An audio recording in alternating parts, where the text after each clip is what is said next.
আসসালামু আলাইকুম বন্ধুরা, তোমরা সবাইকে স্বাগতম হাত দুষ্টু বিলার পরিবারে। তোমরা সবাই কেমন আছো? দেখো এখানে দেখো হাঁটুনি কি করছে। দেখো হাঁটুনি মন খারাপ করে বসে আছে। আর এখানে ওর বুদ্ধি বেটি হাড় বাড়ির মাস্তানি বুঝনি তে দেখো কি করে ওর মা দুধ খেয়েছে। দুধ বাহাই না, তাও জোর করে ও টেনে টেনে এখন খাবে। বাদ বাকি গালাকে তো ভিড়তে দিয়েছে না, ও নিজে নিজে খেয়েছে। দেখো আর হাত ছেলে বিরক্ত হয়ে গেছে, তারপরও হাত ছেলে এত ভদ্রজি ভাই কি করবো, ও মানে সব সহ্য করে লাই, বুঝতে পারলে? ওর যে জ্বালাতন সব কিছু সহ্য করে লাই, এরকম হলো হাত ছেলে। কিছু কহে না, মারে না, ধরে না, কামড়ে না, কিছু করে না, সহ্য করে লিছে। তারপরেও মানে দুধ ওই খাই ছাড়বে, এমনই মাস্তানি, ঘরের মাস্তানি এটা বেলজি।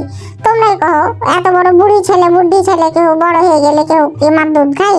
হ্যাঁ, তার মানে কত বেলজ্জা তোমাকে চিন্তা করতে হবে। হ্যাঁ, ও এলে করছে, এলে করে ডালে থুইছে না। আরে দেখো আমি ওকে হটানোর চেষ্টা করছি, তারপরে দেখো এ দেখো বেলজিকে দেখো, দেখলে দেখলে কত বেলজি, ও তাও ছাড়ছে না।